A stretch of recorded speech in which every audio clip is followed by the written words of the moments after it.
محرومة. اللهم اجعلنا جميعا من أهل العلم محبين العلم. اللهم فقهنا في الدين وعلمنا التأويل برحمتك يا أرحم الراحمين يا أرحم الراحمين يا أرحم الراحمين.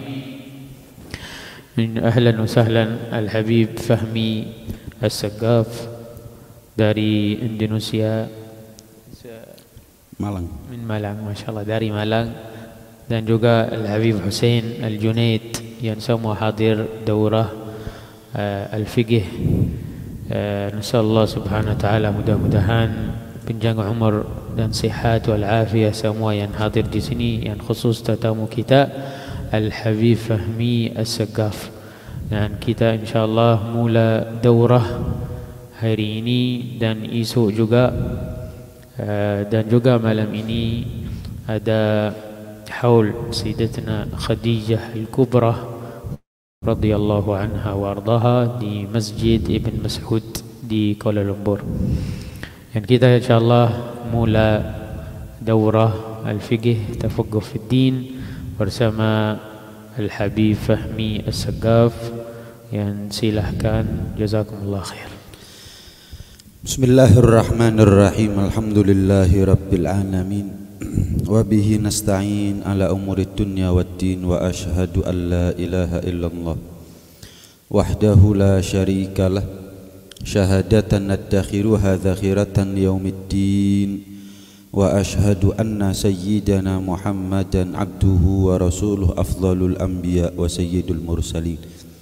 Allahumma salli wa sallim wa barik wa karrim wa majid wa azzim ala sayyidina wa habibina wa syafi'ina wa gurrati a'yunina wa maulana Muhammadin wa ala alihi wa sahbihi ajma'in, wa la hawla wa la quwwata illa billahil aliyyil azim. Amma ba'd. Subhanaka la ilma lana illa ma 'allamtana innaka antal alimul hakim. Rabbi shrah li sadri wa yassir li amri wahlul 'uqdatam min lisani yafqahu qawli wahdi qalbi wa saddid bihi lisani. Allahumma arinal haqqa haqqan warzuqna ittiba'ah wa arinal batila batilan warzuqna ijtinabah waj'alna minal ladzina yastami'una al-qawla fayattabi'una ahsanah. Assalamualaikum warahmatullahi wabarakatuh. Yang kami muliakan Al-Habib Hussein Al-Junaid dan juga beliau guru kita Syekh Ahmad Salim, yang mudah-mudahan beliau berdua senantiasa dipanjangkan umurnya oleh Allah fil khair wal lutuf wassihha wa tamamil afiyah fi ta'atillah wa rasulih sallallahu alaihi wa ala alihi wa sahbihi wasallam. Amin ya rabbal alamin. Hadirin hadirat sekalian yang dirahmati oleh Allah subhanahu wa ta'ala, alhamdulillah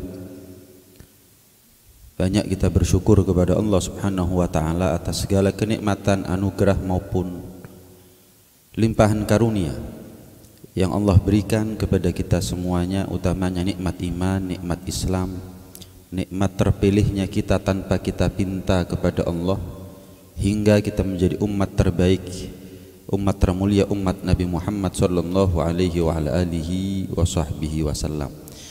Lain daripada itu, perkumpulan semacam ini adalah juga merupakan satu anugerah, satu nikmat pula dari Allah subhanahu wa ta'ala.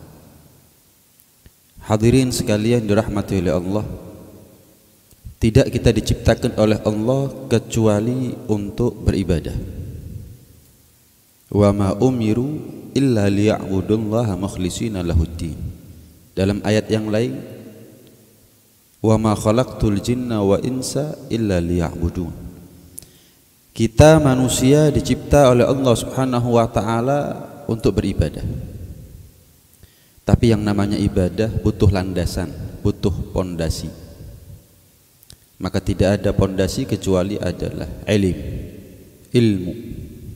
Wa kullu man bi ghairi ilmin ya'malu a'maluhu mardudatun la tuqbalu. Setiap amal yang tidak dilandasi, tidak dikuatkan dengan ilmu, maka amal itu akan menjadi amal yang tertolak.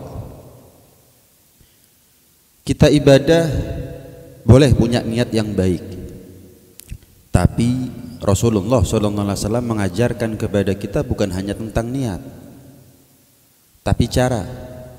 Itulah apa yang dinamakan dengan syariah.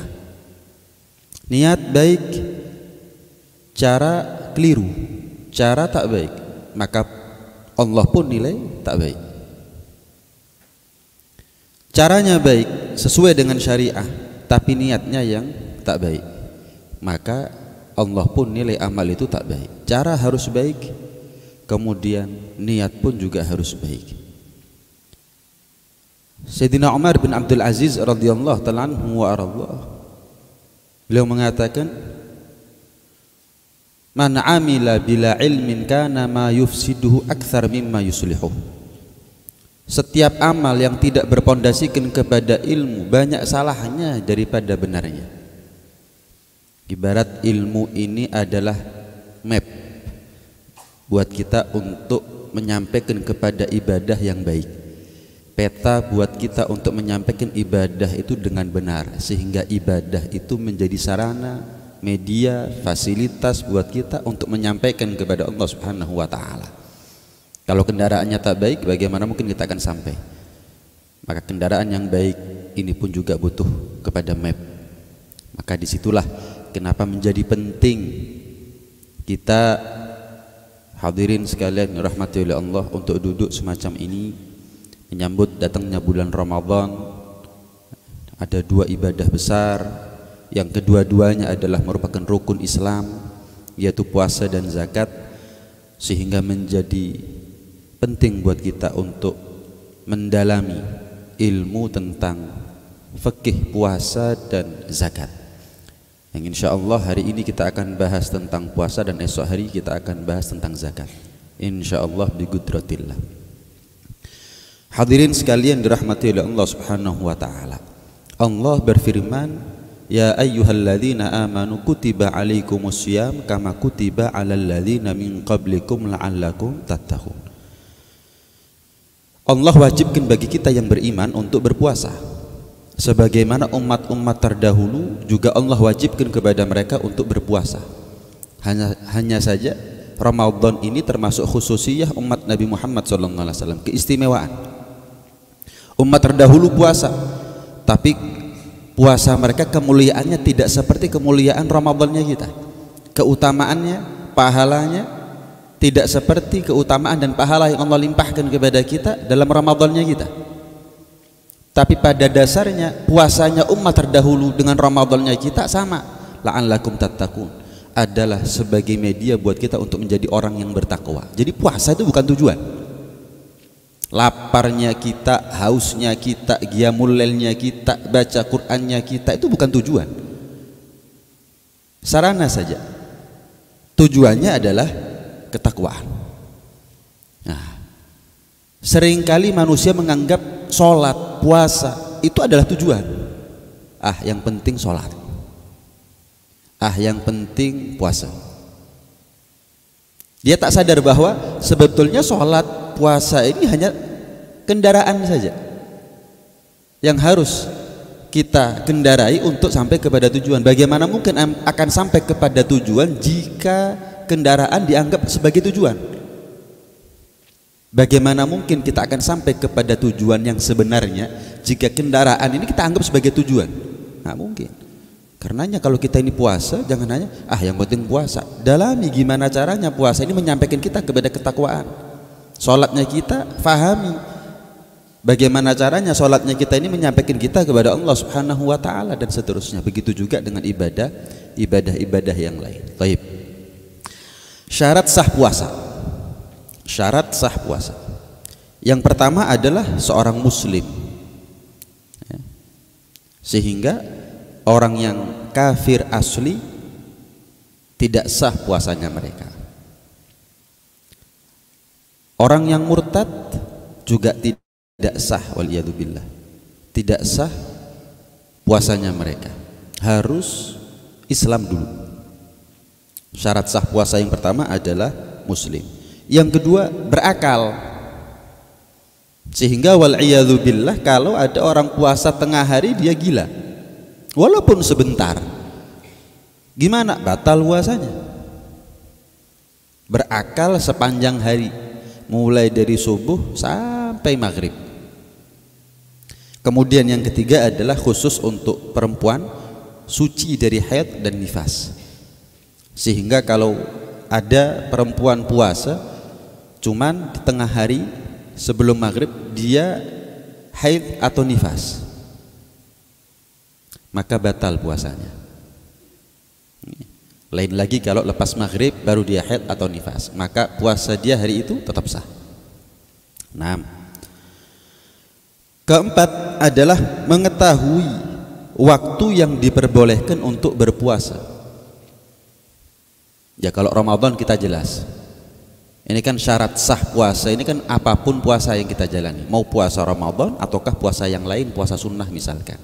Ketika kita akan melaksanakan satu ibadah puasa sunnah, maka pastikan betul bahwa hari itu adalah hari yang dimana kita tidak diharamkan untuk berpuasa. Bukan 2 hari raya, bukan hari-hari tasyrik. Hari itu adalah hari yang kita diperbolehkan untuk berpuasa. Ini keempat syarat sah puasa. Kalau keempat syarat sah puasa ini ada, maka sah puasanya. Tapi satu saja kalau gagal tak terpenuhi, maka tak sah puasanya. Berikutnya adalah syarat wajib. Siapa sih orang yang wajib untuk berpuasa? Yang pertama adalah muslim. Ya, kafir asli tak wajib puasa. Murtad nggak wajib puasa. Orang yang kafir mu'allaf masuk Islam, apakah wajib dia qadha puasanya dia selama masa kafirnya? Nggak wajib. Tapi murtad wajib. Wal iyadu billah. 10 tahun dia murtad, taubat kembali kepada Allah, masuk Islam lagi, maka dia wajib qadha puasanya selama 10 tahun masa murtadnya. Karena memang hukuman sanksi yang Allah berikan kepada orang yang murtad lebih daripada hukuman punishment yang Allah berikan kepada orang yang kafir.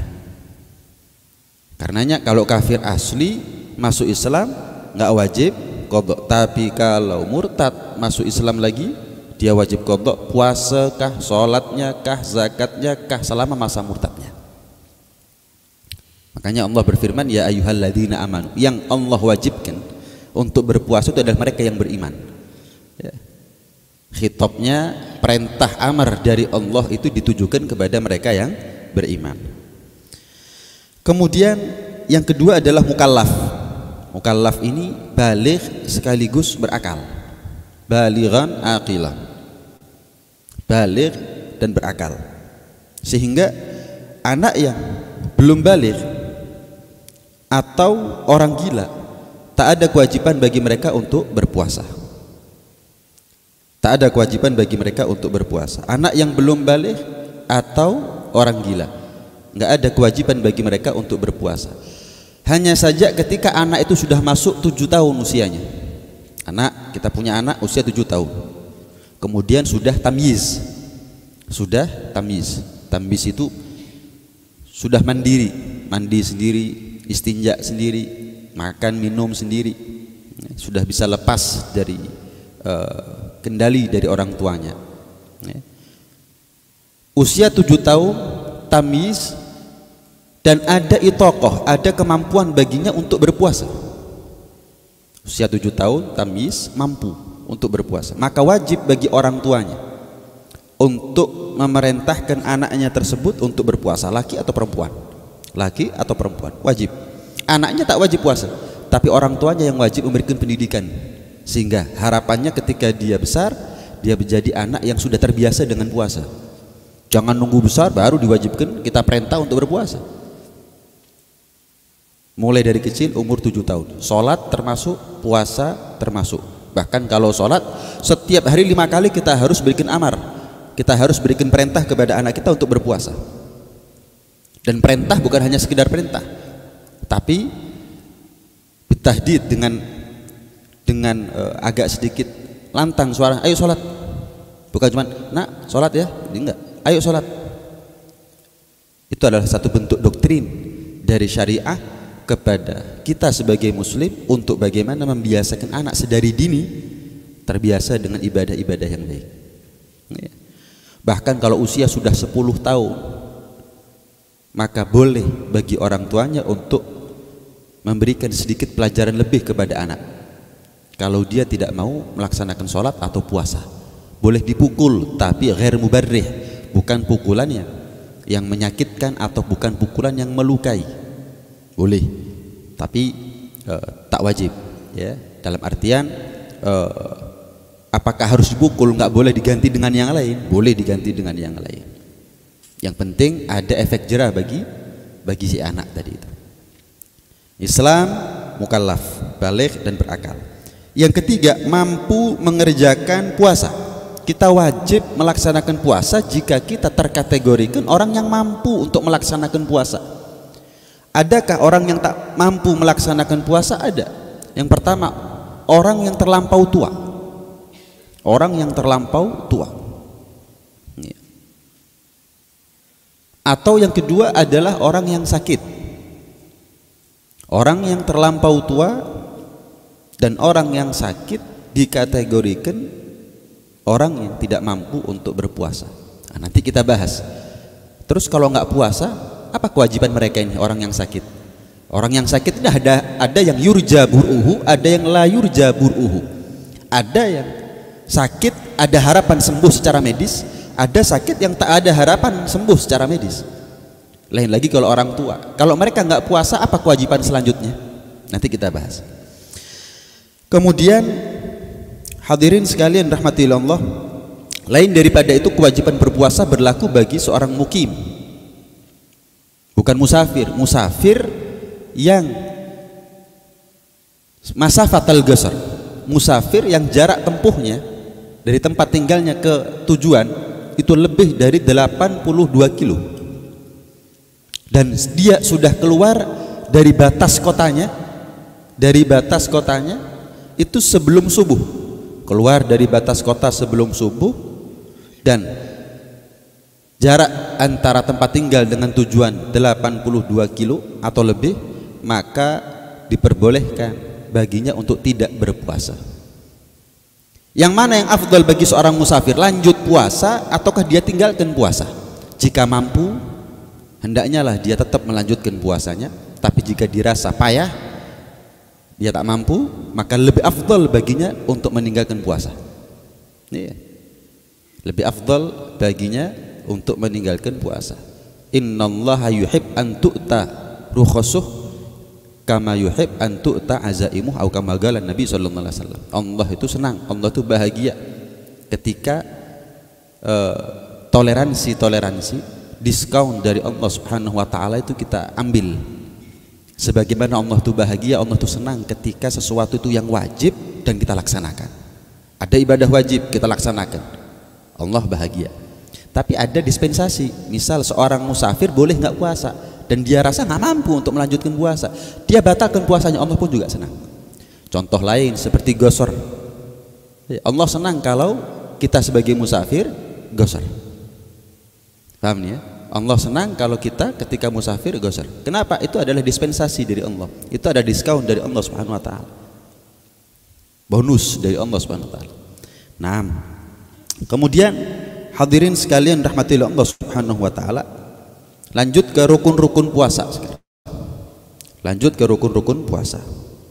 Yang pertama adalah niat. Niat.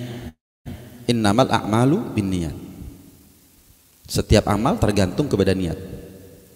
Secara umum semua amal bergantung kepada niat, kecuali beberapa amal saja, seperti muadzin, adzan nggak butuh niat. Sehingga tahu-tahu adzan tiba-tiba adzan tanpa niat ya sah. Tapi tiba-tiba sholat tanpa niat nggak sah. Tiba-tiba puasa tanpa niat nggak sah. Baca Quran tak butuh niat. Tapi sholat, puasa, zakat, haji, itu semuanya membutuhkan. Secara umum syariah ini, amal ibadahnya kita ini sah atau tidaknya tergantung kepada niat. Niat untuk puasa wajib itu dimulai dari terbenamnya matahari. Jadi esok kita mau puasa, terbenam matahari hari ini ya, untuk puasa wajib, ingat, untuk puasa wajib sudah masuk waktunya. Jadi kita berbuka sekaligus niat untuk esok. Khawatirnya kalau ditunda niatnya, mungkin nanti agak malam setelah tarawih dan lain sebagainya, lupa. Buka puasa sekaligus nawaitu shauma ghadin an ada'i faradhi syahri ramadhan hadhihi sanah lillahi ta'ala, misalnya sekalian ya, itu diperbolehkan mulai dari terbenamnya matahari sampai masuk waktu subuh keesokan harinya. Itu waktu bagi kita untuk niat. Nah, kalau sudah niat setelah terbenamnya matahari, apakah boleh dia makan, apakah boleh dia minum dan melakukan hal-hal yang membatalkan puasa? Boleh, nggak ada masalah. Demikian sampai datang waktu subuh. Nah, lain halnya jika niat puasanya adalah niat puasa sunnah, maka lebih longgar kalau puasa sunnah. Kalau puasa sunnah itu mulai dari terbenamnya matahari sampai zawal, sampai zuhur keesokan harinya, itu waktu puasa, waktu niat puasa sunnah. Asal setelah subuh sampai zuhur keesokan harinya dia belum melakukan hal-hal yang membatalkan puasa, dia boleh misal jam 8 pagi, jam 9 pagi dia niat puasa sunnah. Misal di rumah kebetulan istri lagi nggak masak, misal na'udzubillah lagi sakit misalnya, sehingga di rumah lagi nggak masak, kita posisi fresh, kita posisi kenyang, jam 8 jam 9 pagi, kemudian kita niat, ya udah kalau begitu saya puasa hari ini. Boleh nggak? Boleh. Loh, sudah lewat dari waktunya Ustaz? Enggak, jam 8 jam 9 pagi masih belum waktu zuhur, boleh dia niat puasa. Asal dari subuh sampai jam 8 dia niat, jam 9 dia niat, dia tak melakukan apapun yang bisa membatalkan puasanya, belum makan, belum minum dan lain sebagainya, dia niat, boleh. Lebih longgar kalau niat puasa sunnah. Beda halnya dengan niat wajib, niat puasa wajib. Nah, kemudian rukun yang kedua, jadi rukun puasa cuma 2, niat, dan yang kedua adalah menghindari, menjauhkan diri dari apa-apa yang bisa membatalkan puasa. Nah, apa saja hal-hal yang bisa membatalkan puasa? Yang pertama adalah dukhulu ainin ila jaufin min manfadh maftuh, masuknya sesuatu ke dalam rongga tubuh yang terbuka. Masuknya sesuatu ke dalam rongga tubuh yang terbuka, entah itu hidung, entah itu mulut, maaf, 2 lubang kemaluan ya, sampai tembus ke organ tubuh bagian dalam, sampai tembus ke organ tubuh bagian dalam, maka ini termasuk perkara yang membatalkan puasa. Bagaimana jika ada orang suntik injection di tengah hari puasa? Maka dilihat, ada banyak akwal di situ, cuman yang paling asah adalah jika injection itu melalui urat nadi, melalui urat nadi, maka hukum puasanya batal. Baik apakah yang dimasukkan itu adalah ghidhaan atau dawaan, baik apakah itu adalah makanan yang dimasukkan, kan ada orang sakit tak nafsu makan kemudian diinfus melalui urat nadi, maka bagaimana? Batal puasanya. Ada orang sakit kemudian disuntik, yang disuntikkan bukan makanan, bukan nutrisi, tapi adalah obat, gimana? Tetap batal. Lain halnya jika injection tadi itu, dia disuntik tadi itu bukan di urat tapi di otot atau di kulit, nggak tembus sampai ke darah, nggak tembus sampai ke organ tubuh bagian dalam. Maaf, ada orang sakit disuntik di bagian pantat, maka tidak membatalkan puasa. Itu tidak membatalkan puasa. Kenapa? Tidak melalui urat nadi. Ada 4 akwal, ada 4 pendapat dalam hal ini. Cuman ini yang saya sampaikan untuk menyingkat waktu adalah apa pendapat yang paling mu'tamad. Ini adalah apa yang dimuktamati oleh Habib Zain bin Ibrahim bin Smith hafizahullahu taala wa ra'ah. Gitu. Nah, masuknya sesuatu ke dalam rongga tubuh yang terbuka tembus sampai ke bagian dalam. Makanya kalau kita misal oleskan di tengah hari puasa badan kita dengan minyak kah atau apa, otomatis kan terserap sampai ke pori-porinya, masuk ke dalam organ tubuh bagian dalam. Apakah ini membatalkan puasa? Tidak. Kenapa? Tidak masuk melalui rongga tubuh yang terbuka. Pori-pori bukan rongga tubuh yang terbuka. Rongga tubuh yang terbuka ini maksud adalah hidung, ya, telinga, kemudian walaupun khilaf ya di antara ulama apakah telinga ini termasuk manfaz maftuh ataukah tidak. Ya, ada khilaf di situ. Cuman untuk berhati-hati kita anggap saja telinga ini termasuk manfaz maftuh, termasuk organ tubuh yang terbuka. Sehingga kalau kita tengah hari puasa misalkan cotton bud kemudian kita masukkan ke telinga sampai terlalu dalam, maka bagaimana? Membatalkan puasa. Kita ikut pendapat itu saja untuk berhati-hati. Telinga, hidung, mulut, kemudian dua kemaluan. Itu adalah manfaz maftuh, ya, organ tubuh yang terbuka. Lain halnya jika masuknya sesuatu itu tanpa dia sengaja atau dikarenakan lupa, maka tidak sampai membatalkan puasa. Puasanya tetap bisa dilanjut. Tengah hari puasa lupa, mungkin masih awal-awal Ramadan sehingga dia lupa, dia masukkan cotton bud sampai ke dalam bagian telinganya. Apakah batal? Kalau memang betul-betul karena lupa, mungkin karena masih awal-awal Ramadan adaptasi, maka tidak sampai membatalkan puasanya, tetap lanjut puasanya. Yang kedua, termasuk perkara yang membatalkan puasa, tadi sudah sempat kita bahas, murtad walaupun sebentar, kemudian kembali lagi dalam Islam tetap batal puasanya, waliyadzubillah. Kemudian haid, nifas, ya, wiladah melahirkan, haid, nifas melahirkan, itu termasuk perkara yang membatalkan puasa. Haid tapi sebentar Ustaz, nifas tapi sebentar, tetap batal puasanya. Nah, gila meskipun sebentar. Nah, beda halnya jika dengan pingsan, ya. Pingsan ini apakah membatalkan puasa? Kadang ada orang tanya, Ustaz tidur mulai subuh sampai maghrib, apakah batal puasanya? Enggak batal. Cuman jangan tanya pahala. Puasa sah, cuman jangan tanya pahala. Ibarat orang kerja jangan tanya masuk, iya, masuk, mulai masuk tapi tidur sampai bel pulang baru dia bangun. Dia masuk nggak? Masuk. Tapi apakah dia pantas dan layak untuk mendapatkan gajinya? Ya tidak. Kurang lebih gambarannya seperti itu. Tidur sepanjang hari sah puasanya, tapi tidak sampai dikatakan dia berpahala. Iya. Kecuali kalau memang betul-betul dia bukan bukan menjadi kebiasaannya. Entah mungkin karena payahnya dia nggak ada niatan untuk tidur sepanjang hari, tidur aja sudah. Nggak taunya bangun-bangun maghrib, subuh, zuhur, asar, maghrib, adzan maghrib baru dia bangun. Alhamdulillah. Paham ya? Kalau pingsan lain lagi. Pingsan ini kan lebih berat daripada sekedar tidur. Nah, pingsan ini ada beberapa pendapat ulama juga sebetulnya. Cuman pingsan ini jika seharian penuh, maka ini bisa membatalkan puasa. Tidur seharian penuh, subuh sampai maghrib nggak batal puasanya. Tapi kalau pingsan, ighma, mulai dari subuh sampai maghrib, ini yang membatalkan puasa. Ini yang membatalkan puasa. Iya. Terlebih jika pingsannya itu disengaja. Memangnya ada Ustaz orang pingsan disengaja? Bius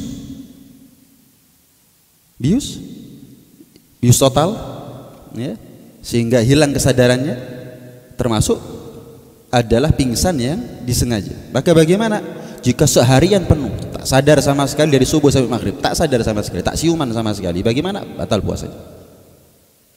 Ini.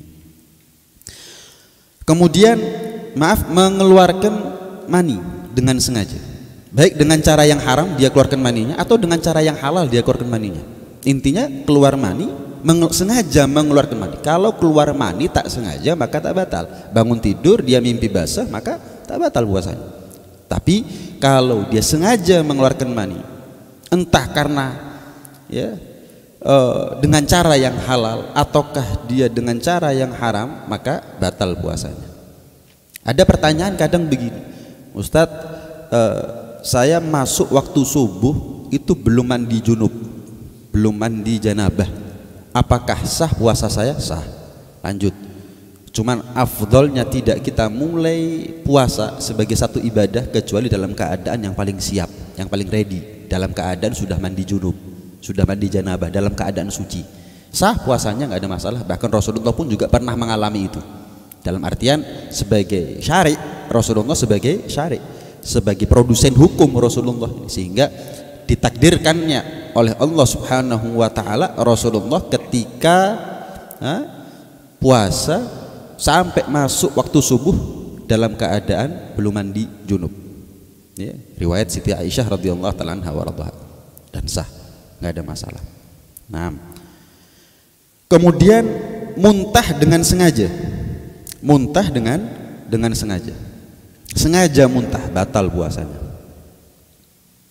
Tapi kalau nggak sengaja, nggak batal puasanya, cuman berhati-hati. Hanya saja kita ketika muntah tanpa sengaja nggak batal puasanya, tapi berhati-hati. Berhati-hati dari apa? Air liurnya ketika kita muntah itu kan sudah bercampur dengan najis. Muntah ini kan najis, sesuatu yang berada dalam organ tubuh bagian dalam kok keluar, maka bagaimana? Najis mulut kita. Maka jangan tergesa-gesa kita menelan air liur ketika sehabis muntah. Langsung cari air, kita kumur. Dan kumur ketika mulut kita najis itu nggak bisa dengan kumur biasa, tapi wajib dengan mubalaghah. Disampaikan air itu ke pangkal tenggorokan, itu wajib. Muntah nih, nggak sengaja, lanjut puasanya sah. Cuman jangan langsung ditelan itu air liurnya. Air liur itu tidak membatalkan puasa, tapi jika bercampur dengan najis ini yang membatalkan puasa. Air liur itu tidak membatalkan puasa, tapi jika bercampur dengan yang najis, gusi berdarah, ditelan air liurnya, batal. Mulut najis karena muntah, ditelan air liurnya, batal. Iya. Air liur juga tidak membatalkan puasa jika apa? Jika tidak bercampur dengan sesuatu yang lain. Iya. Kalau sudah air liur campur nasi mandi misalkan ya, air liur campur dengan gulai misalkan, ya batal. Iya. Ya enggak lah, itu makan berarti ya. Air liur bercampur dengan sisa-sisa makanan yang ada di gigi. Sadar kita air liur kita bercampur dengan sisa makanan di gigi, di sela-sela gigi, kita telan, batal. Yang ketiga, air liur tidak membatalkan puasa kecuali apa? Jika air liur sudah keluar dari batas mulut. Batas mulut itu merahnya bibir. Merahnya bibir. Misal kita kadang kan ada orang suka gigit-gigit sesuatu misalkan ya. Kemudian dia lepas, berarti kan otomatis di atas apa yang dia gigit ada air liurnya. Dia telan, dia masukin lagi ke dalam mulut, kemudian dia telan. Air liur yang di dalam bercampur dengan air liur yang sudah di luar. Ini dikategorikan minum namanya. Walaupun itu air liurnya sendiri, hati-hati. Kalau tak sengaja karena lupa, mungkin masih awal Ramadan, oke lah. Tidak sampai membatalkan puasa. Kalau karena lupa, atau tak sengaja. Nah, jadi ketika mulut kita najis, entah karena gusi berdarah ataukah karena muntah tadi, itu wajib kumur dengan menyampaikan air ke pangkal tenggorokan. Demikian diulang-ulang sampai warna, rasa dan baunya muntah atau darah tadi itu, kalau gusinya berdarah, hilang. Nah, baru dikatakan mulutnya sudah kembali suci itu. Baru dikatakan bahwa mulutnya sudah kembali suci. Nah, ada beberapa masalah yang berkaitan dengan puasa. Yang pertama, apabila seseorang mendatangi istri pada siang hari Ramadan, kalah melawan nafsunya, kalah melawan syahwatnya, sehingga dia datangi istri di siang hari Ramadan, tahu kalau itu haram, dia tahu kalau ini nggak boleh. Lain kalau mu'allaf. Alasan tidak tahu ini apakah bisa ditoleransi? Tergantung, ada jahil ma'dzur, ada jahil ghair ma'dzur. Ada yang kebodohan yang ditoleransi, ada kebodohan yang tidak ditoleransi. Kebodohan yang ditoleransi dua. Pertama, mu'allaf yang baru masuk Islam, bukan mu'allaf yang sudah 20 tahun masuk Islam. Saya mu'allaf Ustaz, kapan? 20 tahun yang lalu. Bukan mu'allaf sudah. Ini nggak belajar namanya. Beda. Nggak tahu sama nggak mau tahu itu beda. Iya, tak ada kesempatan belajar sama tak mau belajar itu beda. Orang yang tinggal di pelosok misalnya, ya. Di Indonesia kan ada daerah namanya Papua misalnya, ada muslim di sana yang ulama mau ke sana biayanya berat, biayanya besar. Wajar lah Dia alasan, saya nggak tahu, saya kira puasa ya pokoknya nggak boleh makan, nggak boleh minum, tapi mendatangi istri boleh. Nah, ini jahil yang ma'dzur. Ketidaktahuan mereka dimakfu, ketidaktahuan mereka dianggap uzur oleh syariat. Tapi kalau kita ini bukan jahil ma'dzur. Iya. Jahil akhir ma'dzur. Saya tidak tahu, bukan tidak tahu tapi tidak belajar, tidak mau tahu. Iya. Tahu kalau itu haram, dia datangi istrinya, maka bukan hanya berdosa, ya, dosanya dosa besar. Kemudian bukan hanya wajib qadha, tapi baginya ada konsekuensi yang lain, yaitu yang namanya kafaroh. Ya, kafaroh. Apa kafarohnya? Yang pertama secara tartib ini ya, itqur raqabah mukminah, membebaskan budak perempuan yang muslim. Budak laki nggak cukup, tapi harus budak perempuan, ya, harus budak perempuan. Kenapa kok budak perempuan, kok bukan budak laki? Karena budak perempuan ini kalau punya anak, anaknya budak. Kalau yang kita merdekakan budak laki, kalau yang kita merdekakan budak laki, budak perempuan akhirnya tetap ada. Dia bahkan melahirkan anak, anaknya budak lagi nanti. Nggak selesai ini Islam untuk menghapus perbudakan di dunia ini. Maka yang dimerdekakan adalah budak perempuan. Jelas ya. Jika tidak ada perbudakan, misal di Malaysia nggak ada perbudakan, maka bagaimana? Maka wajib puasa 2 bulan berturut-turut, ya, wajib puasa 2 bulan berturut-turut. Dan yang ketiga, jika tidak mampu adalah wajib memberikan makanan pada 60 orang miskin masing-masing 1 mud. 60 orang miskin masing-masing 1 mud. 1 mud ini 3/4 kilo, ya, 7,5 ons. Ya, anggap misal digenapkan jadi disempurnakan jadi 1 kilo, berarti dia butuh 60 kilo. Setiap miskin diberikan 1 kilo, 1 kilo, 1 kilo sebanyak 60 orang miskin. Ya. Itu namanya kafaroh. Yang wajib membayar kafaroh ini bukan istri tapi suami. Yang wajib membayar kafaroh hanya suami, istri tak wajib. Jadi cuma 1 orang saja yang bayar, yaitu si suaminya yang wajib bayar kafaroh. Naam. Kemudian bagaimana jika kita menelan dahak? Dahak itu bukan air liur tapi dahak, tahu ya dahak. Jadi apa ini? Karak ya, kerak atau kahak. Kahak. Bukan air liur tapi kahak. Bagaimana ini? Dilihat. Kalau air liur bebas, lebih longgar hukumnya. Tapi kalau kahak, maka jika sudah sampai batasan zahir, pendapat yang mu'tamad, batasan zahir itu makhraj huruf ha. Ha. Ketika kita ucap huruf ha itu zahir itu. Ketika kahak sudah sampai di situ, maka wajib dia muntahkan. Wajib dia ludahkan. Wajib dia ludahkan jika mampu. Jika tidak mampu maka dia telan boleh. Tapi selagi mampu dia ludahkan, nggak boleh ditelan. Ditelan batal puasanya. Ditelan puasanya batal.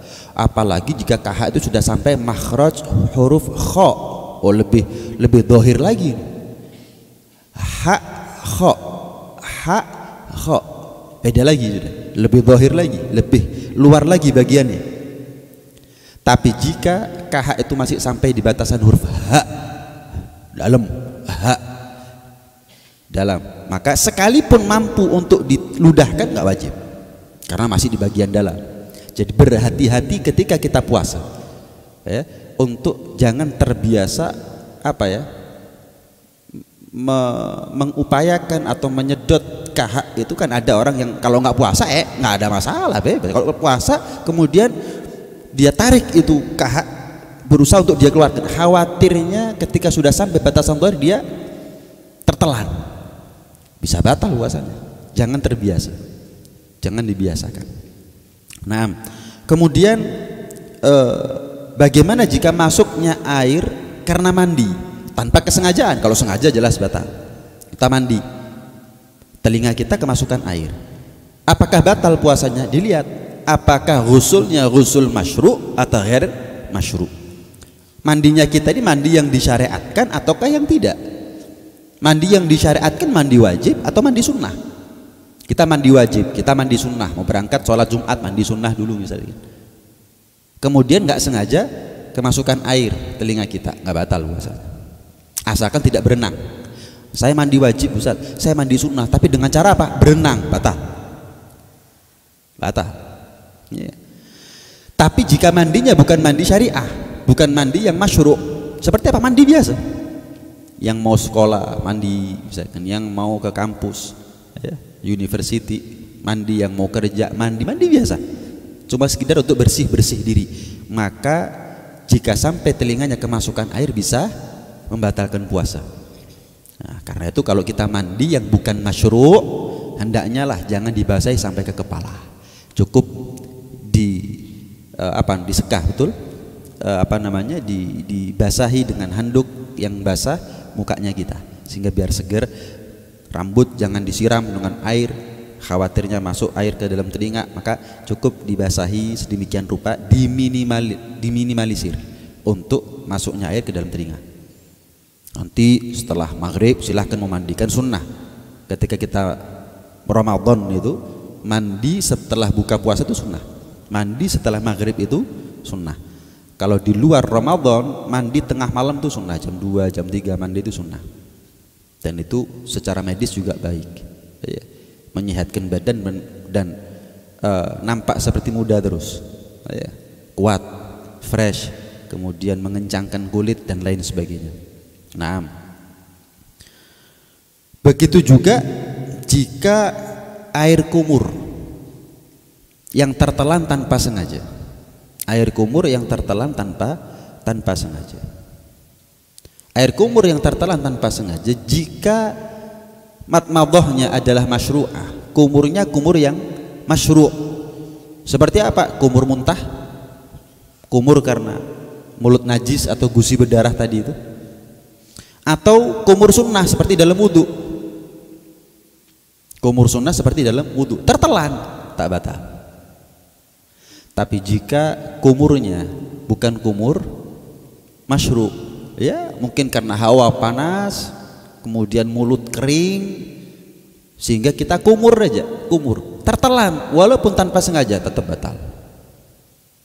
Dan disunnahkan ketika kita puasa, manakala kita wudu, kita kumur, kan kalau di luar puasa, ketika kita tidak sedang menjalani puasa, disunahkan kumur itu sampai ubalaghah. Sunnah itu kalau kita tak lagi puasa. Tapi ketika kita puasa mulai subuh sampai maghrib, ketika kita kumur, makruh hukumnya kita sampaikan air ke pangkal tenggorokan. Makruh, dari sunnah berubah menjadi makruh. Tilka hududullah fala taqrabuha. Tertelan itu batasannya Allah, maka jangan didekatkan. Makanya hukumnya makruh. Dari yang sunnah di luar puasa, ketika kita puasa jadi makruh. Mubalaghah, menyampaikan air ke pangkal tenggorokan tadi itu. Kenapa? Khawatir tertelan. Kok kita manakala puasa, kita wudhu, kita kumur sampai ke pangkal tenggorokan, tertelan tanpa sengaja, maka bagaimana? Tetap batal. Loh, nggak sengaja tetap batal. Kenapa? Bermula dari perbuatan yang makruh. Bermula dari perbuatan yang makruh. Tapi kalau kumur biasa dalam wudhunya tertelan, maka bagaimana? Tak batal puasanya. Tak batal puasanya. Ya. Termasuk apa? Siwak. Termasuk siwak. Ini pembahasan seperti tadi. Air liur itu tidak membatalkan puasa jika air liur masih berada dalam area mulut. Tapi kalau sudah keluar dari batas mulut, maka bisa membatalkan puasa. Termasuk siwak. Termasuk siwak, hati-hati. Ini kadang orang teledor. Nah, karena itu kalau kita pakai siwak, ya, pastikan betul tidak sampai terlalu basah ketika kita puasa. Kayak kalau subuh sampai kita sholat subuh pakai siwak, duhur pakai lagi mungkin sudah kering. Tapi kalau subuh dengan duhur dengan asar dengan maghrib mungkin jaraknya masih dekat. Apalagi kalau kita nggak sholat duhurnya awal waktu, mepet, ya, dekat dengan rapat dengan asarnya, sehingga mungkin siwaknya masih terlalu basah. Khawatirnya ketika dia sholat berikutnya dia pakai siwak untuk yang kedua kalinya, ada air liur yang tertelan. Diupayakan sedemikian rupa. Ya, bolehlah pakai tisu misalkan, ya, kita peras sedikit. Khawatir terlalu basah, baru kita pakai. Itu antisipasinya sedemikian rupa. Ya. Tapi jika tidak terlalu basah, cuman lembab saja, tak masalah. Tak masalah. Naam. Kemudian hadirin sekalian yang dirahmati oleh Allah Subhanahu wa taala.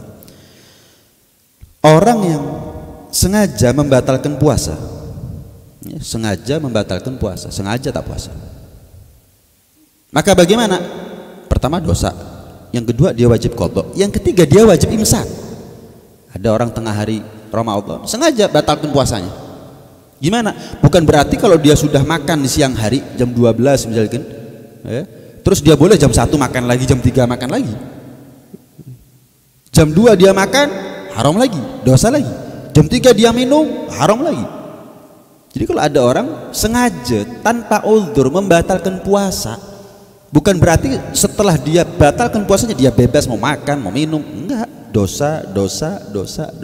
Bukan hanya berdosa, bukan hanya wajib qadha, tapi wajib imsak.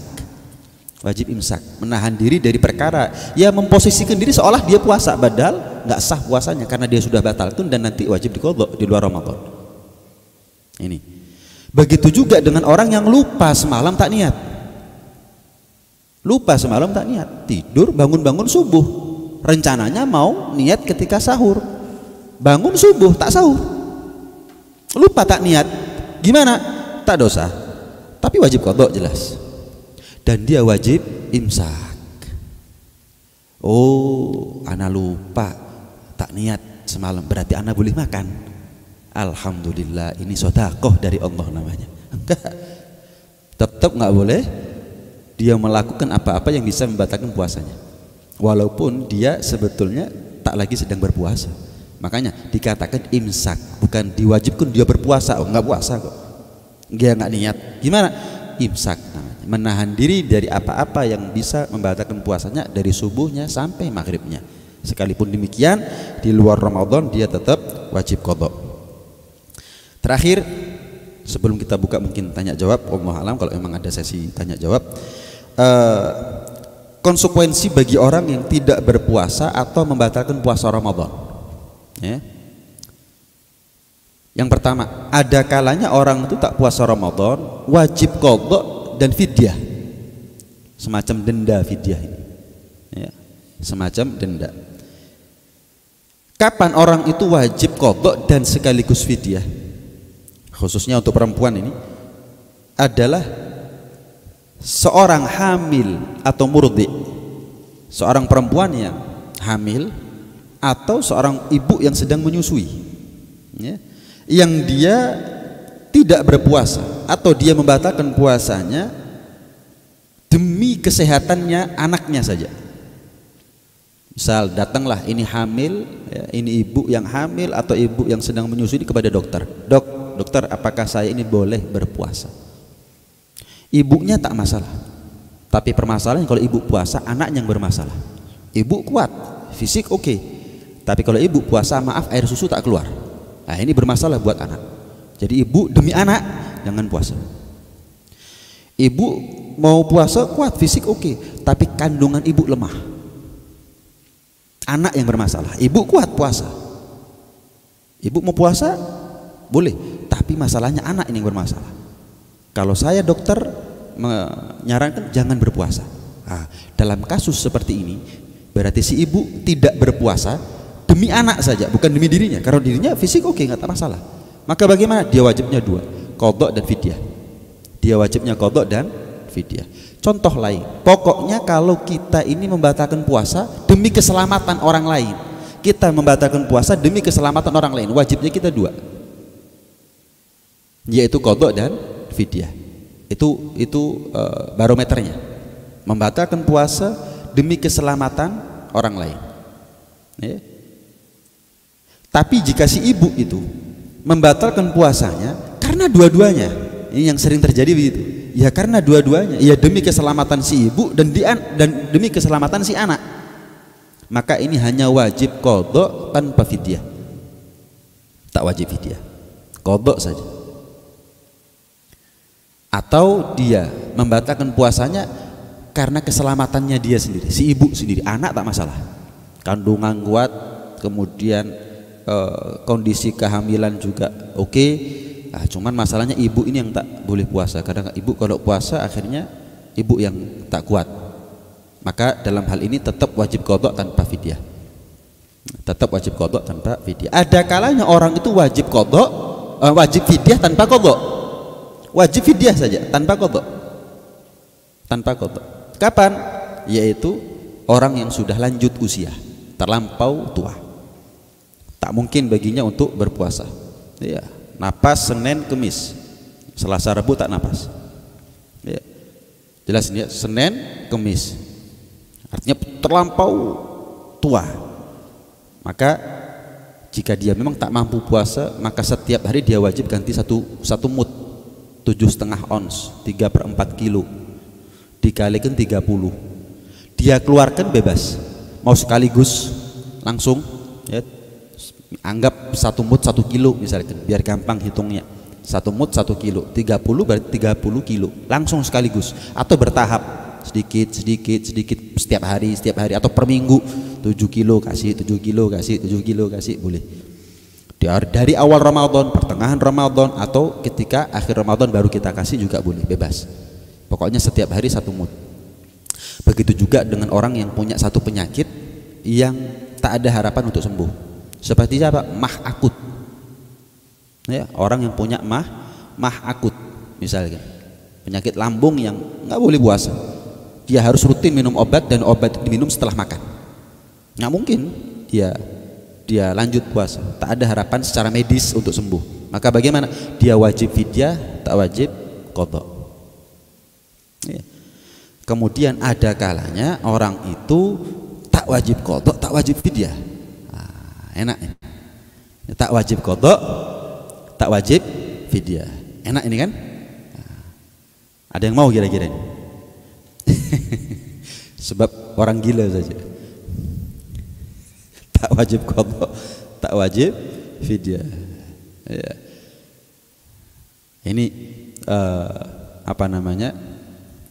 Beberapa hal ya yang bisa Al-Faqih sampaikan berkenaan dengan fikih puasa. Tak ada harapan lagi kecuali mudah-mudahan ibadah kita semakin berkualitas. Ramadannya kita, puasanya kita, kalau sudah dilengkapi, disempurnakan dengan ilmu, kita semakin yakin menjalani ibadah puasanya kita. Ini hadirin sekalian rahmati Allah Subhanahu wa taala, mudah-mudahan jadi ilmu yang manfaat. Amin ya rabbal alamin. Mungkin kalau ada yang mau dipertanyakan dipersilahkan. Nanti dibantu sama Syekh Ahmad Salim. Fadhal, kalau ada yang mau ditanyakan mungkin. Boleh.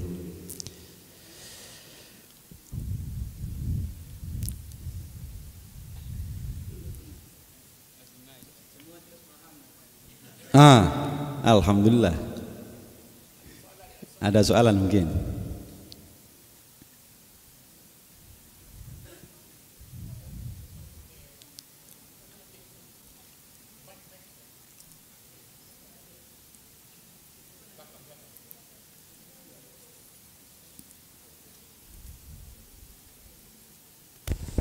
Assalamualaikum Habib, ada soalan daripada online. Untuk puasa qada, andai sudah berniat untuk qada puasa Ramadan namun tak jadi berpuasa kerana tak bangun sahur, adakah dikira berdosa dan perlu imsak juga? Iya. Kalau niat qada, misal seorang perempuan biasa ya, datang bulan seminggu tak puasa. Setelah itu di luar Ramadan dia mau qadha.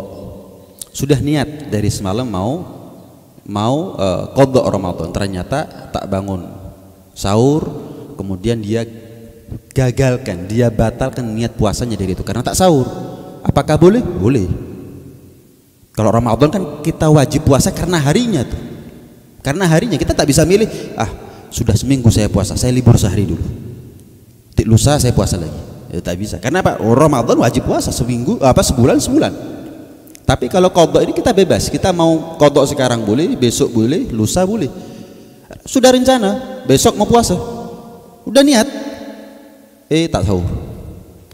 Karena tak sahur akhirnya besok sajalah saya qadhanya, nggak jadi sekarang. Kenapa?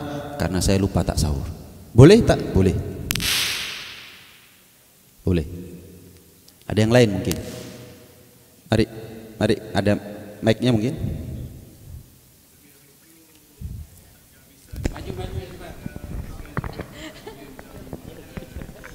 Puasa kodok ya. Nah, puasa kodok kalau sudah dilaksanakan sahur, niat, apa segala macam, tengah hari mau dibatalkan tak boleh. Puasa wajib nggak boleh dibatalkan. Sebagaimana sholat tak bisa dibatalkan. Betul.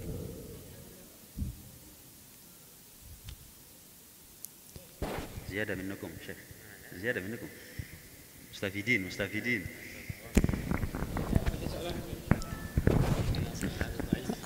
Assalamualaikum. Habib, maaf nak bertanya, kalau macam mandi yang harus tu, macam contoh balik kerja kan, mandi dengan shower, so kalau macam masuk telinga tu dia ada batas tak Habib? Maksudnya masuk sampai ke dalam baru batal atau macam mana? Iya, kalau masuknya terlalu dalam sampai kepada batasan yang batin, istilahnya dalam fikih syariah itu dimanakan batin, bukan cuma sampai daun telinga, lubang telinga masuk lagi masih. Nah, ini baru batal. Ini baru batal. Itu pun jika memang mandinya bukan mandi yang harus. Balik kerja ya badan berpeluh kemudian mau mandi. Ya, badan kita mau mandi. Ini bukan mandi yang masyru'. Maka jika sampai masuk air terlalu dalam sampai tembus lubang telinga, ini yang batal puasa. Tapi kalau cuma sekedar membasahi sampai daun telinga saja maka tak batal puasa. Nah, kalau batasan hidung nih ada tulangnya nih kan, nah itu. Kalau cuma sampai di daun hidungnya saja ini tak batal puasa. Tapi kalau sudah sampai tulang dari hidung ini, ya itu yang bisa membatalkan puasa. Termasuk kalau kita buang kotoran hidung tapi terlalu dalam kita masukkan tangan. Nah, ini juga bisa membatalkan puasa. Walaupun tak mengenyangkan misalkan sekalipun tetap batalkan puasa. Sama seperti kemasukan air itu juga tak menghilangkan haus, tetap haus, tapi tetap batal puasanya.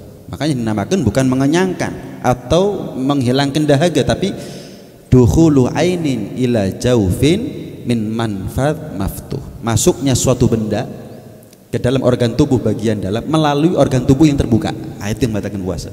Termasuk orang yang ada penyakit sesak napas, kemudian pakai inhaler. Pakai inhaler. Jika itu murni oksigen nggak ada masalah, tak masalah. Ini kan oksigen semua, ini nggak masalah. Tapi jika ada cairan kimia atau apa, ini yang bisa bermasalah. Ini dokter yang tahu merek yang mana yang murni oksigen, merek yang mana yang ada campuran dengan bahan-bahan yang lain. Ya. Kalau kita flu, hidung ini tak bisa napas lega, sehingga kita pakai sesuatu yang kita masukkan ke hidung biar lega, itu kalau terlalu dalam maka batal puasa. Tapi kalau tak terlalu dalam tak batal puasa. Nah. Ya.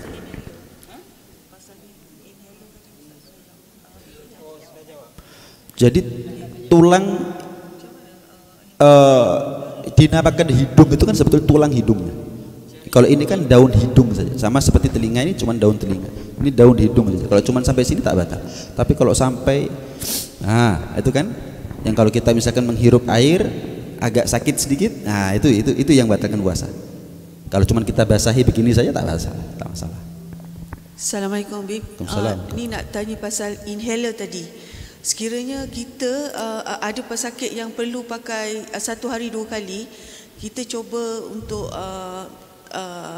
kawal, tapi ada hari-hari tertentu kita perlukan inhaler tu 2 kali juga waktu puasa Ramadan. Macam mana? Tadi Habib bilang dia ada yang cairan yang murni dengan tak murni, itu yang tak faham. Pasal selalunya kalau orang yang dah pakai bertahun-tahun dia ada 2 jenis. Tapi kita pun tak tahu sama ada inhaler tu gasnya murni atau tidak. Wallahualam. Nak dapat penjelasan. Terima kasih Bib.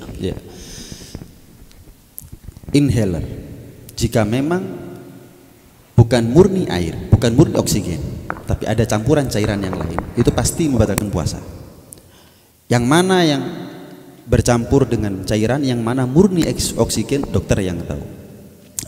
Cuman ketika kita memang dalam kondisi tertentu sesak napas yang asma, yang tak mungkin untuk tak pakai inhaler di hari itu, walaupun puasa Ramadan, walaupun puasa wajib, dia boleh untuk batalkan puasanya. Jadi bukan dia harus tahan napas sampai maghrib, akhirnya tak napas lagi. Dia boleh pakai inhaler, terpaksa dia batalkan puasanya. Ini sama seperti misal ada orang yang tenggelam, ada anak-anak yang tenggelam di kolam. Wah, saya puasa, nanti kalau saya selamatkan dia batal puasa saya. Biarlah dia mati. Ya nggak mungkin. Wajib dia batalkan puasanya. Sholat pun juga demikian. Kita sholat, depan kita jalan gitu ya, laluan. Terus ada orang maaf buta mau menyeberang. Wah, lalu lalang ramai. Diamkan saja. Kenapa? Sholat. Saya batalkan sholat untuk selamatkan dia. Tak boleh. Saya sholat ini demi Allah ini. Biarlah dia. Oh, kalau memang Allah kehendaki dia selamat, entah ya terserah. Ya nggak boleh. Wajib dia batalkan buat sholat. Boleh, boleh. Sekalipun sholat wajib, sholat fardu. Dalam hal ini pun juga begitu. Di satu hari, kalau memang kita sakit, butuh inhaler, dan kebetulan yang kita pakai itu adalah inhaler yang ada campuran, batal puasanya. Tapi di lain hari harus diqadha. Tapi apakah dia berdosa karena membatalkan puasanya? Tidak. Untuk selebihnya bisa konsultasi kepada dokter. Apakah penyakit seperti saya ini cukup pakai oksigen saja cukup, sehingga kalau saya Ramadan saya bisa lanjut puasa. Tapi kalau ternyata masih ada campuran, ya mau nggak mau harus terbatalkan puasanya. Begitu.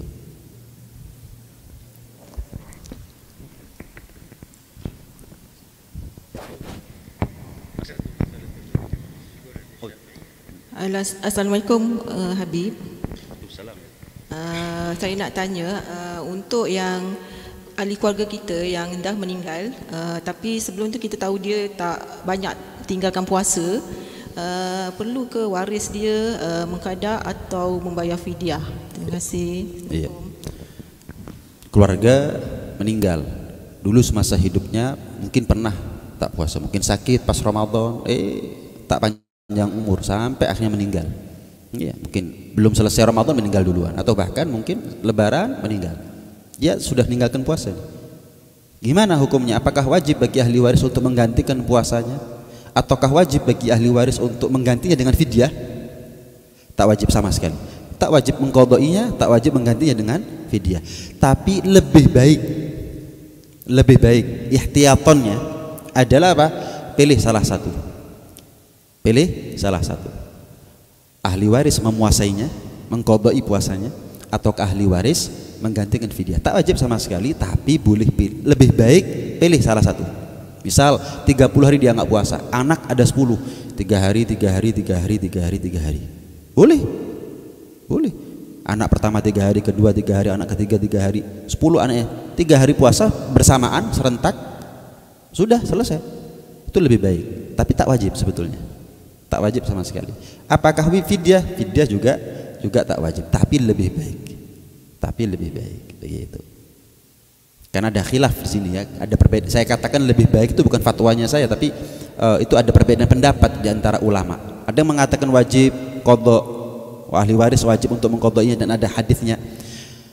Ada yang mengatakan wajibnya itu adalah memberikan makan, ya, artinya menggantinya dengan fidyah, ya. Ada juga yang mengatakan tidak. Nah, karena ada perbedaan pendapat, lebih baik diqadha atau lebih baik diganti dengan fidyah tadi itu.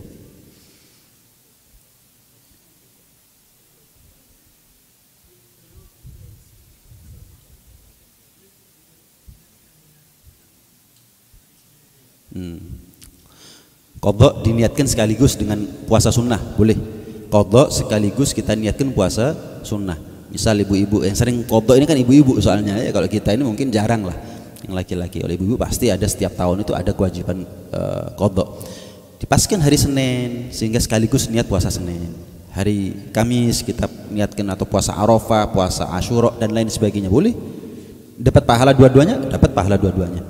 Walaupun dalam hal ini perlu saya informasikan, ada pendapat yang mengatakan tidak boleh. Perlu saya sampaikan biar apa? Biar tidak saling merasa paling benarnya sendiri.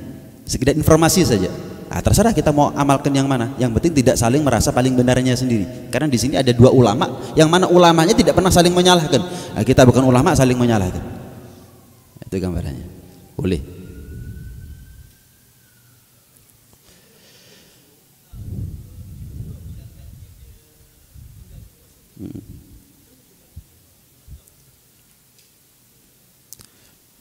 Dulu mungkin masa muda pernah ninggalkan puasa, sekarang mau qadha, mau diganti tuh. Berapa hari saya dulu nggak puasa kalau di jumlah, di total semuanya?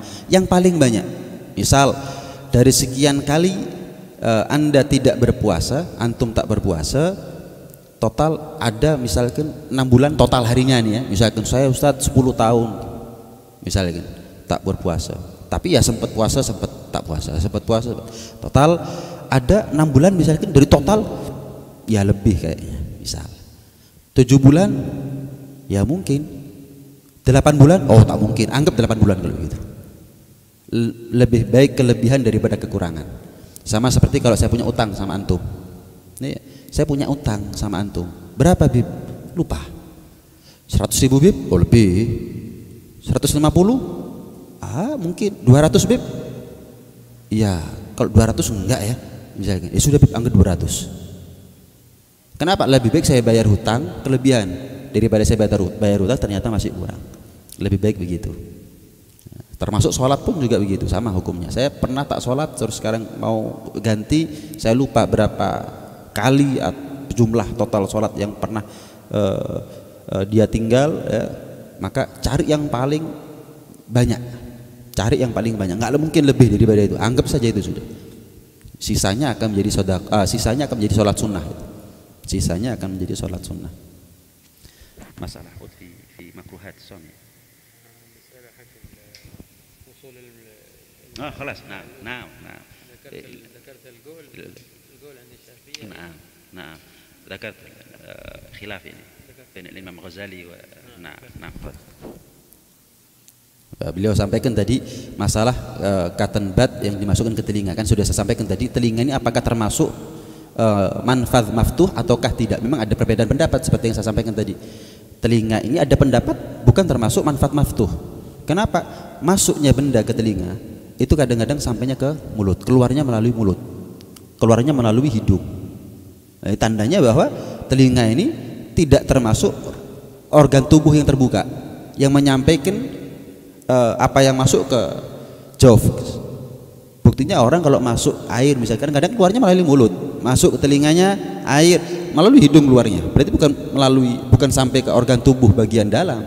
Nah, cuman ada khilaf memang apakah telinga ini, karena itu ada khilaf apakah telinganya termasuk manfaat maftuh ataukah tidak.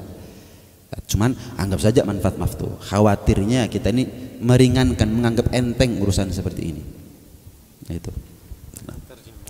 نعم كما اكتشفوا اليوم أيضا يقول الطب أن الأذن ليس منفذ مفتوح، يعني لا يصل كل ما يدخل إلى الأذن إلى الجوف.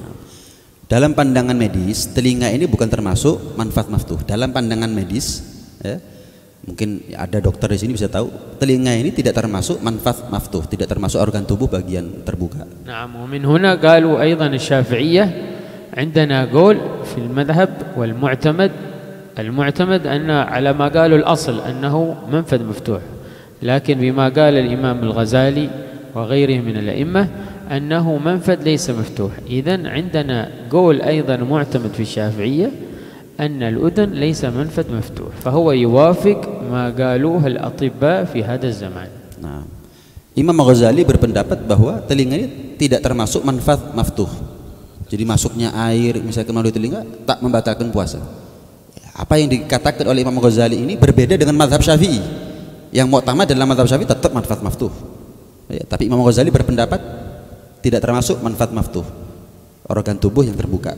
Ini sama, selaras dengan apa yang disampaikan oleh para ahli medis yang mengatakan bahwa telinga tidak termasuk manfaat maftuh. لكن قالوا الأفضل للإنسان أنه يعني لا يغتسل خصوصا أو لا يصل الماء إلى أذنه، الأفضل ليبتعد من هذه ليتحرى صيامه، يعني الأفضل له أن لا يصل شيئا إلى أذنه. Nah, tadi ada yang tanya, ya. Tadi ada yang tanya tentang inhaler, kan batal puasanya, wajib dia batalkan puasa untuk menyelamatkan nyawa. Dia batalkan puasanya, tapi masalahnya kalau qadha nanti pakai inhaler lagi. Kalau memang tidak bisa lepas sama inhaler, tak mungkin sehari pun dia tak sesak napas, pasti sudah. Ya, maka bagaimana? Dia boleh diganti dengan fidyah. Ini seperti sakit yang tak ada harapan untuk sembuh secara medis. Ini dihukumi sama seperti itu. Tapi ihtiyatnya tetap besok niat puasa. Jadi nggak boleh besok nggak puasa sama sekali. Mulai sekarang saya niat nggak puasa. Nggak, tetap niat puasa. Kalau toh ternyata besoknya sakit, oke, batal deh. Gitu. Jadi nggak boleh apa namanya nih ya, tak niat puasa sama sekali sudah. Saya sakit sesak napas tak niat puasa sama sekali. Barangkali di hari itu keesokan harinya dia nggak puasa, apa dia nggak sakit. Jadi niatkan puasa. Oh ternyata besoknya kambuh, pakai inhaler, batal puasanya. Tapi wajib qadha. Qadha juga nggak mungkin. Gimana? Ganti dengan fidyah. Jadi bertahap, nggak langsung tahu-tahu nggak puasa saya pakai fidyah selesai. Enggak.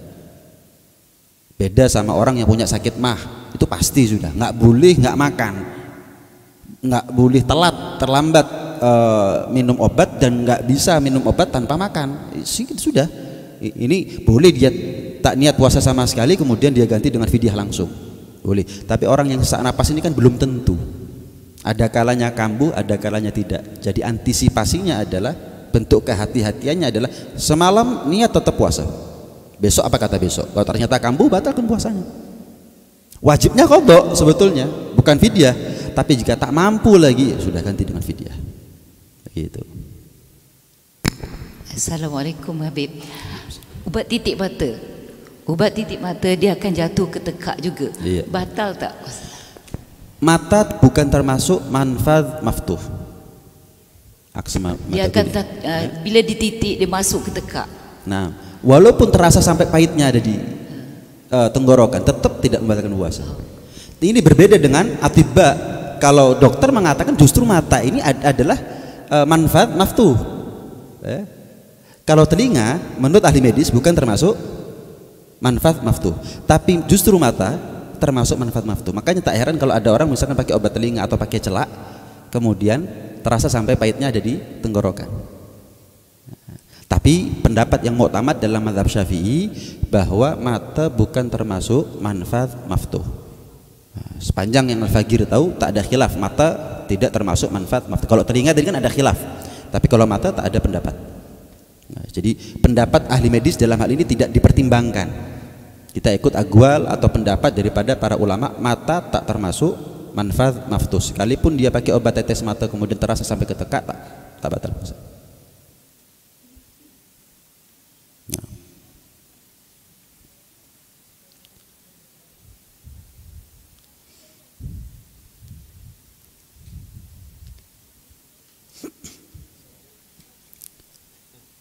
Ada yang lain?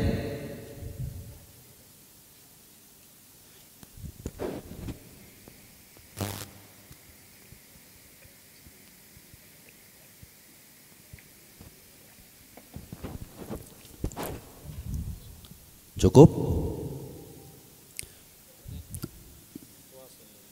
Zakah, fi zakah insyaallah. Naam. Zakah fitrah bas. Nah, zakat. Naam. Zain. Marhaba.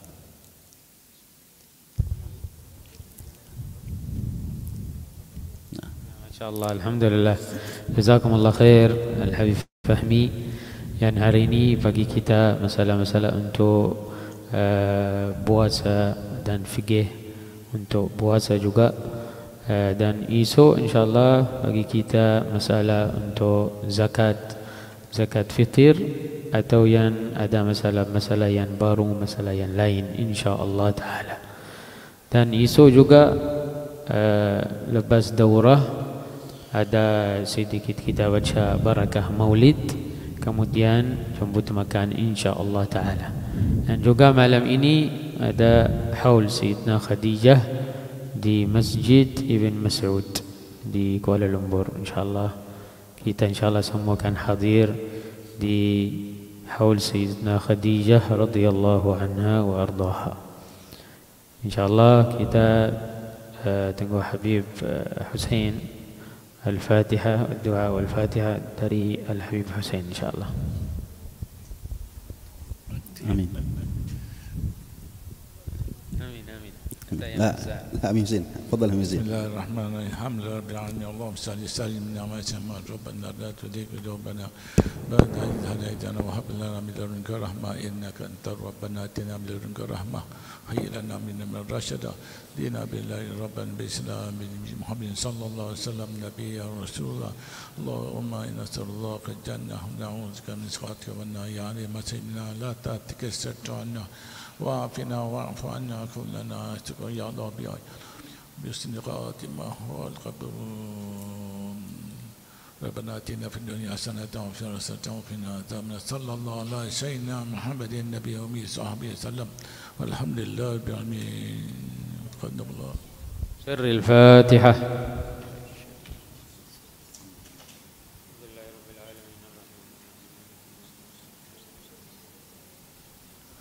ربنا انفعنا بما علمتنا ربي علمنا الذي ينفعنا ربي فقهنا وفقه أهلنا وقرابات لنا في ديننا مع أهل القطر أنثى وذكى ربي وفقنا ووفقهم لما ترتضي قولا وفعلا كرما